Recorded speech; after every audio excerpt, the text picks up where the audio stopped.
ஆத்துமநேசரின் அங்கு மகத்துவங்கள். தியானம் 27. ஆத்துமநேசரின் சிரசு 2ஆம் பங்கு.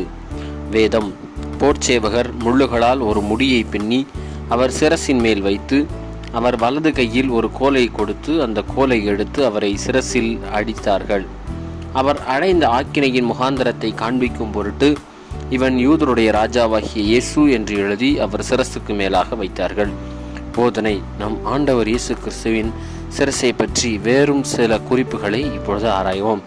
முதலாவதாக முள்முடி சூட்டப்பட்டது. ஆம், கிறிஸ்துவின் சிரசில் முள்முடி சூட்டப்பட்டது. இரண்டாவதாக சிரசில் அடித்தார்கள். மூன்றாவதாக நசரேயனாகிய இயேசு யூதருடைய ராஜா என்று எழுதப்பட்டது. ஆம், நம் ஆண்டவர் இயேசு கிறிஸ்து நசரேயன், இயேசு, ராஜா என்ற 3 வார்த்தைகள் மூலமாக நசரேயன் என்ற பதம் அவரின் தீர்க்க தரிசன தொழிலையும், இயேசு என்ற பதம் அவருடைய ஆசாரியத்துவத்தையும், ராஜா என்னும் பதம் அவருடைய ராஜத்துவத்தையும் குறித்தன. தியானம்.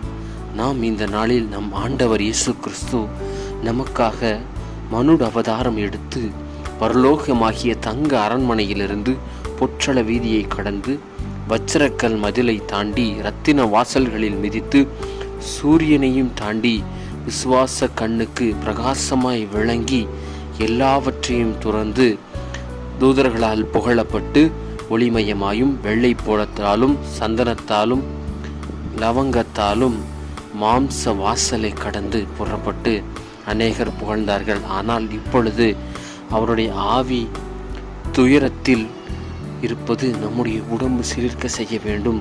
அவருடைய உடம்பில் சிவப்பங்கியும், கையில் மூங்கில் தடியும், சிரசில் முள்முடியும், முகத்தில் உமிழ்நீரும்.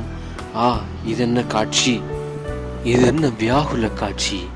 என்னுடைய பாவங்கள், நம்முடைய பாவங்கள் இயேசுவை பிலாத்தின் அரண்மனைக்குள் அலங்கோலமாக்கியனவே என்று நாம் உணர வேண்டும். சவுக்குகளும் மூங்கில் தடிகளும் சிவப்பங்கிகளும் உமிழ் நீரும் நம் ஆண்டவர் இயேசு கிறிஸ்துவை நம் அக்கிரமங்களில் சில அண்ணாவாகவும் யூதராகவும் சேவகராகவும் ஏரோதாகவும் பேதுருவாகவும் பல முறை ஆண்டவரை ஆணியிலாகவும் கத்தியிலும் சிலுவையிலும் பாடுபடுத்துகின்றன என்று உணர்ந்து நாம் அவரில் வியாகுலப்பட வேண்டும்.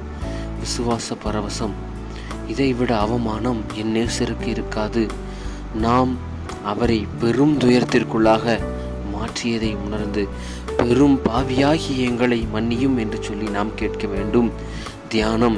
நம் ஆண்டவர் இயேசு கிறிஸ்து இரண்டாவதாக முள்முடியில் சூட்டப்பட்டு தடியால் அடிக்கப்படுகிறார்.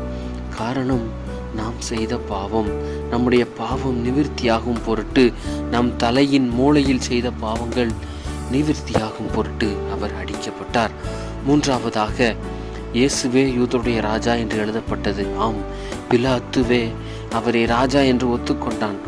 முந்த ஞானம் முன்பிருந்தால் அவரை நாம் நீதிமான் என்று புகழலாம்.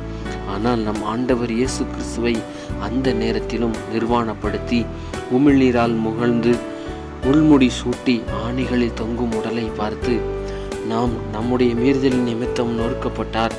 கர்த்தத்துவம் அவர் தோளின் மேல் இருந்தது.